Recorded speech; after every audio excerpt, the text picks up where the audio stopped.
Hello students, मैं Anjali ma'am. तो आज हम लोग जो है बिहार बीटीएससी लैब टेक्नीशियन का जो है नेक्स्ट क्लास करने वाले।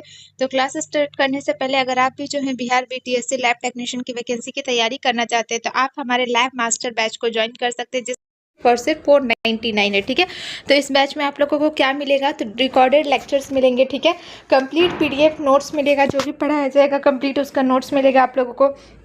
बाईलिंगुअल क्लास में जो भी क्लासेस हैं कंडक्ट होंगे, इंग्लिश हिंदी दोनों क्लासेस, दोनों लैंग्वेजेस में जो है क्लासेस रहेंगे। टेस्ट सीरीज भी आप लोगों का इसी बैच में इंक्लूड रहेगा। ठीक है, और कंप्लीट सिलेबस वाइज जो है आप लोगों को पढ़ाया जाएगा। तो बैच ज्वाइन कैसे करना है, तो बैच ज्वाइन करने के लिए आप लोगों को प्ले स्टोर पर जाना है और प्ले स्टोर पर जाके Rathore education point app download करना है और वहाँ से जो है आप लोग बैच को ज्वाइन कर सकते हैं। अगर बैच ज्वाइन करने में कोई भी दिक्कत आ रही है तो दिए गए इस नंबर पर जो है आप लोग कॉल या मैसेज करके हेल्प ले सकते हैं। ठीक है, तो चलिए आज के क्लास को स्टार्ट करते हैं। आज का हमारा सबसे फर्स्ट क्वेश्चन है कि हीमोग्लोबिन का सामान्य स्तर पुरुषों में कितना होता है। ठीक है, पुरुषों में पूछ रहा है 10 से 12 ग्राम पर डीएल, 13 से 17 ग्राम पर डीएल, 18 से 20 ग्राम पर डीएल और 8 से 10 ग्राम पर डीएल। तो मनुष्यों में, पुरुषों में कितना होता है, तो पुरुषों में 13 से 17 ग्राम पर डीएल होता है, जबकि विमेंस में 12 से 16 ग्राम पर डीएल जो है नॉर्मल लेवल होता है हीमोग्लोबिन का। अब है हमारा अगला क्वेश्चन कि आरबीसी की औसत आयु क्या होती है, 60 दिन, 90 दिन, 120 दिन और 150 दिन। तो आरबीसी के औसत आयु कितनी होती है, तो 120 दिन का। उसके बाद क्या होता है, तो उसके बाद वो स्प्लीन में जा कर के वो नष्ट हो जाते हैं। ठीक है, अब है हमारा नेक्स्ट क्वेश्चन कि कौन सा टेस्ट डायग्नोसिस के डेंगू डायग्नोसिस के लिए किया जाता है, एलिसा, विडाल, ईएसआर और मॉन्टॉक्स।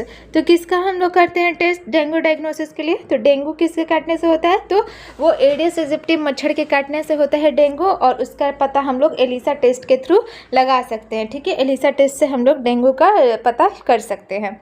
अब हमारा अगला क्वेश्चन देखते हैं। तो अब हमारा अगला क्वेश्चन है कि कोएगुलोमीटर किसके लिए प्रयोग होता है, रक्त शर्करा मापने, रक्त जमने का समय मापने, रक्तचाप मापने और यूरिक एसिड मापने। तो कोएगुलोमीटर का हम लोग यूज़ क्यों करते हैं, तो कोएगुलोमीटर का हम लोग यूज़ करते हैं रक्त जमने का समय मापने के लिए। हम लोग जो है कोएगुलोमीटर का हम लोग यूज़ करते हैं, इससे हम लोग उसका समय माप सकते हैं। ठीक है,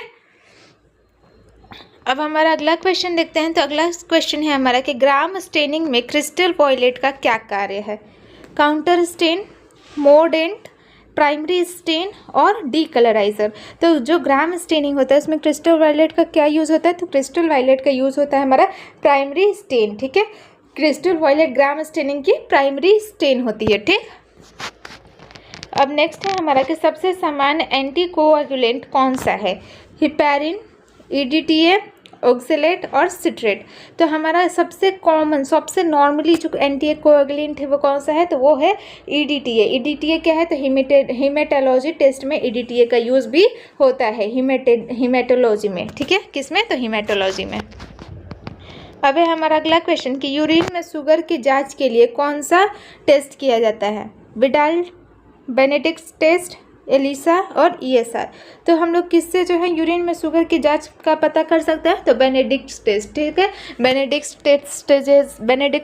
टेस्ट से जो है पता लगाया जा सकता है यूरिन में अगर शुगर प्रेजेंट है, तो ये टेस्ट होता है। ठीक है, अब है हमारा अगला क्वेश्चन कि मलेरिया की पुष्टि के लिए कौन सी स्लाइड तैयार की जाती है, gram stain, thin and thick blood smear, Ziehl Neelsen और वेट माउंट। तो किसकी कौन सा स्लाइड तैयार होता है, तो मलेरिया के पैरासाइट की पहचान करने के लिए कौन सा होता है, तो thin and thick blood smear जो है तैयार होता है। ठीक है, इससे हम लोग पता लगा सकते हैं कि मलेरिया है या नहीं है। अब है हमारा अगला क्वेश्चन कि टीएसएच टेस्ट किस ग्रंथि से संबंधित है, टीएसएच क्या होता है, तो थायराइड स्टिमुलेटिंग हार्मोन। ये किससे संबंधित है, एड्रिनल, पिट्यूटरी, थायराइड, लीवर। तो हमारा थायराइड स्टिमुलेटिंग हार्मोन नाम से ही जाहिर है किसके ये से संबंधित है, तो थायराइड से। ठीक है, अब है हमारा नेक्स्ट क्वेश्चन कि ईएसआर मापने के लिए कौन सी विधि प्रयुक्त होती है, विंट्रो, एलिसा, पीसीआर और ग्राम। तो हम लोग ईएसआर किससे माप सकते हैं, तो विंट्रोब से। विंट्रोब और वेस्टर ग्रीन जो है ये दो तरह के विधियां होती है जिससे हम लोग ईएसआर माप सकते हैं। अब है हमारा अगला क्वेश्चन कि यूरिन टेस्ट में स्पेसिफिक ग्रेविटी मापी जाती है, इसका क्या अर्थ है? रंग, घनत्व, पीएच और तापमान। तो यूरिन टेस्ट में जो स्पेसिफिक ग्रेविटी मापी जाती है उसका मतलब क्या है? तो स्पेसिफिक ग्रेविटी से जो भी यूरिन का कॉन्सेंट्रेशन का पता चलता है, ठीक है। तो इसका आंसर क्या है? तो घनत्व। उससे क्या पता चलता है? तो हमारे यूरिन का कॉन्सेंट्रेशन का, इससे स्पेसिफिक ग्रेविटी से, ठीक। अब है हमारा नेक्स्ट क्वेश्चन कि HIV के पुष्टि के लिए कौन सा कंफर्मेटरी टेस्ट है? ELISA, western blot, VDRL, PCR। तो किससे हमारा जो है HIV की पुष्टि कर सकते हैं? तो वेस्टर्न ब्लॉट। वेस्टर्न ब्लॉट में क्या होता है? तो CD4 काउंट किया जाता है, जिससे कि हमें पता चल जाता है कि इंसान HIV पॉजिटिव है या नहीं। अब है हमारा अगला क्वेश्चन कि ट्यूबरक्लोसिस जांच के लिए कौन सी स्टेन का उपयोग होता है? ग्राम, जीहेल निल्सन, राइट और जीएमसा। तो हमारा टीबी के जांच के लिए कौन सा स्टेन का यूज़ होता है? तो जीहेल निल्सन स्टेन का यूज से हम लोग AFB के लिए होता है, ठीक है। AFB का क्या अर्थ है? तो टीबी, ठीक। अब हमारा अगला क्वेश्चन है कि हिपैरिन किस प्रकार का कोएगुलेंट है? ऑक्सलेट, नेचुरल, केमिकल और एसिडिक। तो हिपैरिन एक किस तरह का एंटीकोएगुलेंट है? तो हिपैरिन नेचुरल एंटीकोएगुलेंट है, जो कि मनुष्यों में पहले से ही प्रेजेंट होता है, जो कि प्राकृतिक रूप पे रहता है, ठीक। अब है हमारा अगला क्वेश्चन कि CBC टेस्ट में कौन कौन से पैरामीटर शामिल होते हैं?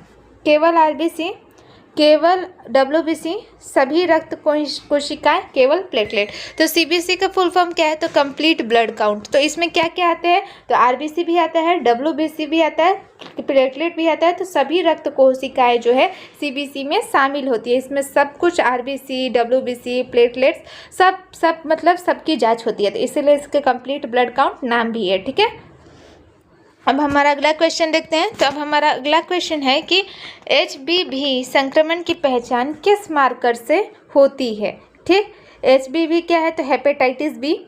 तो HBsAg, HIV-AB, HCV RNA, Widal.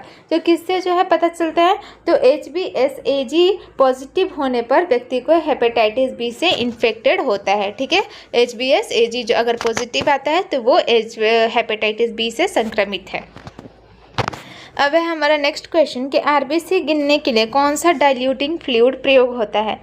Talks fluid, हेम्स fluid, गोवर्ट्स solution और नॉर्मल सलाइन। तो RBC गिनने के लिए कौन सा डाइल्यूटिंग फ्लूइड यूज़ होता है? तो हेम्स फ्लूइड जो है RBC की गिनती के लिए यूज़ होता है, ठीक है, हेम्स फ्लूइड।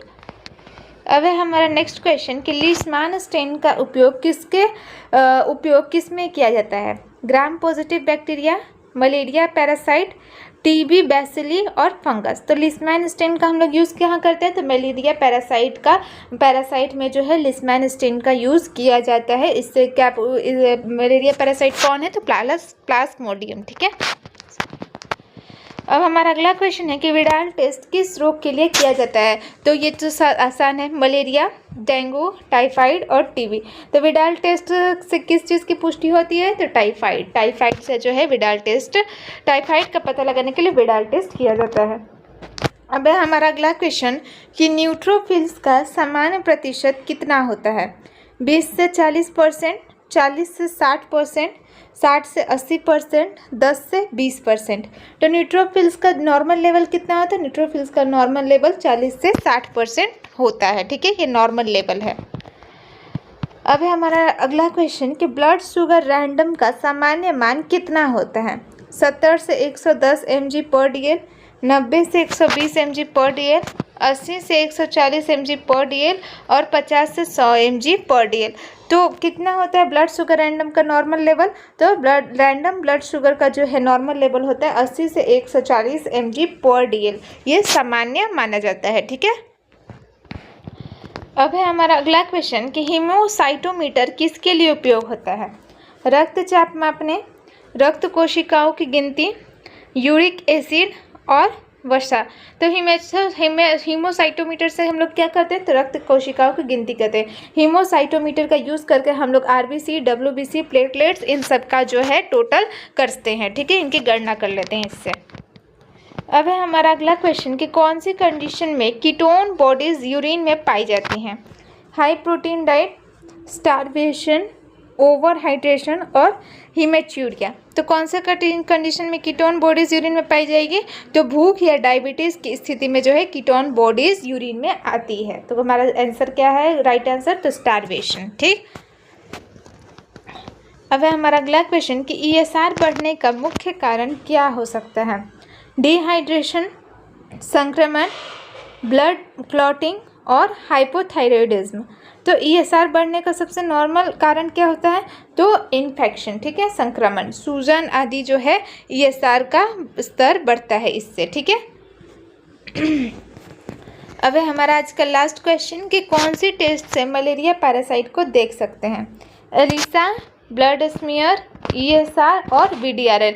तो कौन से टेस्ट से मलेरिया पैरासाइट को देखा जा सकता है? तो ब्लड स्मीयर से। ये थिक और थिन ब्लड स्मीयर करके हम लोग जो है मलेरिया के पैरासाइट को माइक्रोस्कोप के थ्रू देख सकते हैं। अगर माइक्रोस्कोप में ब्लड के स्मीयर में अगर पैरासाइट्स प्रेजेंट हैं तो मलेरिया है। ठीक है।